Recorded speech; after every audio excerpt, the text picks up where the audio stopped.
DM साहब कहाँ हैं सर? सर मेरा लिफाफा दे गए सर। तो देखो मेरी डबल ड्यूटी है सर। ओवर टाइम तो लगता होगा ना आपके यहाँ? अभी मैं ओवर टाइम, विधायक जी मेरी सिफारिश कर देना सर। आपके अभी मुझे मिले थे वो भाजपा वाले, सच में वो कह रहे जी हमारी सबसे बड़ी पार्टी है, हमारे दुनिया में सबसे ज़्यादा मेंबर है। मैंने कही रहने दे, मुझे पता है तेरे मेंबर कैसे हैं। मैं ये तो सच्चा, बिल्कुल सच्चे कैसे बता रहा हूँ। आज मैं जब उससे आ रहा था विधायक जी, मैं ट्रेन से जब आ रहा था ना तो मैं वाशरूम गया तो वहाँ एक नंबर लिखा हुआ था 9। मैं दोबारा आया हूँ, मेरी बेइज्जती मत करना ना, बात बहुत बढ़िया पहुँचा रहा हूँ आप तक। तो मैं गया तो वहाँ एक नंबर लिखा हुआ वाशरूम में 93452346, नीचे लिखा हुआ पूजा। अब मेरा मन तो गुल करने, नंबर मिला दिया, घंटी गई। मैंने कहा हेलो पूजा बोल रही हो? मैंने कहा हेलो पूजा बोल रही हो? उधर से आवाज आई, भारतीय जनता पार्टी की सदस्यता लेने के लिए धन्यवाद।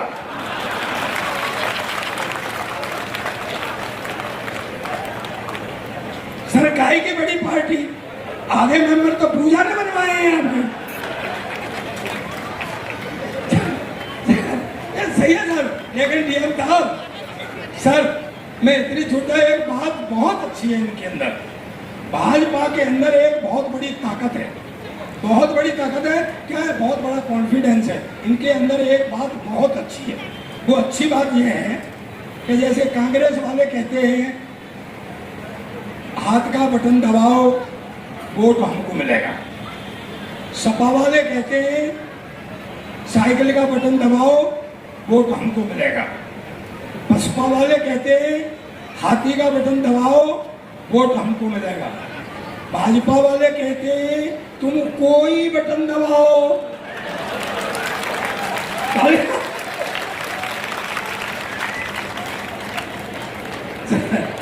सर क्या है अपना देश, सर देश विचित्र है अपना।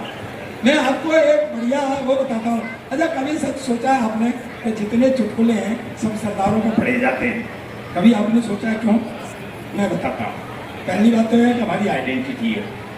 जैसे ये भाई आके कहे कि एक आदमी था तो क्या फिगर बनेगी, लेकिन जैसे कहता है कि सरदार था तो एक फिगर बनती है। और दूसरी बात यह है दोस्तों, मुझे आपके पीछे तक ताली चाहिए। दूसरी बात यह है कि जहाँ भोलापन और बहादुरी दोनों चीज इकट्ठी हो जाती है, वो मस्ती अपने आप उत्पन्न हो जाती है। सर मैं लास्ट में भोलेपन पर मैं अपने ऊपर जो सबसे बढ़िया हास्य वो होता है जो अपने ऊपर किया जाए। अगर आप इस बात को जानते हैं तो मुझे तालियों से बताइए, तालियों से बताइए कि नीचे आके कहूँगा। आप इतना भी मुझे सरदार मत समझो, मैं एक एक कान में आके कह सकता हूँ ताली बजाओ। सर एक सरदार जी को शेयर में घाटा हो गया। मैं एक लास्ट में मैं आपको एक बढ़िया बात बता के जाना चाहता हूँ, मस्ती रहना और भोलापन बताता हूँ, भोलापन आनंद लेना इस बात का। एक सरदार जी को शेयर में घाटा हो गया। अब घाटा कैसे पूरा हो? गलत काम कुछ कर नहीं सकते। दोस्तों एक बात कहना चाहता हूँ, अगर देखा हो तो हाथ उठा के बताना, और नहीं देखा हो तो ईमानदारी से पीछे तक हाथ खड़े करके ताली बजा के मुझे बताना। आप सब लोग आज तक किसी सरदार को आपने भीख मांगते हुए नहीं देखा हो। और सर मेरी दुआ पर ताली ज्यादा उठाना कि मैं तो भगवान से प्रार्थना करता हूँ कि इस महीने में पूरा देश सरदार हो जाए। अब सरदार जी बैठे हुए सोच रहे घाटा कैसे पूरा हो। ये बच्चा बैठा है ना, इतना प्यारा एक बच्चा घूम रहा। सरदार जी के दिमाग में स्कीम आ गई, गुरु इसका करते किडनैप, इसके बाप से मंगाते पैसे, अपना घाटा पूरा। उनके यहाँ बैठे, बोले हाँ अंकल जी, बोले हमने तुम्हारा किडनैप कर लिया। बोले अच्छा अंकल जी कहाँ बैठ जाऊँ? बोले यहाँ बैठो। सरदार जी ने पेन निकाला, कागज निकाला, श्रीमान जी हमने आपके बेटे का अपहरण कर लिया है, 5 लाख रुपए भेजने की व्यवस्था करें तब आपका बेटा छोड़ा जाएगा। दस्तखत एक सरदार। और वो चिट्ठी फोल्ड करके उसी बच्चे को पकड़ा दी गई, अपने पापा को दे देना। लेकिन सर पैसे आए, वही बच्चा लेके आया। सरदार जी ने गिने 5 लाख, बच्चा बोला पापा ने चिट्ठी दी है। चिट्ठी खोल के पढ़ी सरदार जी ने, श्रीमान जी आपने हमारे बेटे का किडनैप किया, ये अच्छी बात नहीं है।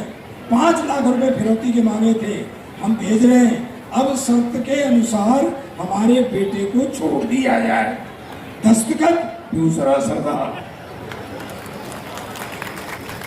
लेकिन दोस्तों मैं सिर्फ यही बात कहने के लिए आया था, आप सुने, इसमें एक मैसेज है, पूरे देश के लिए मैसेज है, आप सबके लिए मैसेज है, हमीरपुर के लिए या पूरे देश के लिए मैसेज है। और सर विधायक जी आपको और आपकी पार्टी के लिए भी मैसेज है। मुझे तालियों से बताना मैसेज पहुंच जाए तो। मैसेज इसमें यह है कि दूसरे सरदार को ये पता लग गया पहला सरदार संकट में है, भाई के पास मदद पहुंचनी चाहिए, बहाना चाहे कुछ भी। Thank you.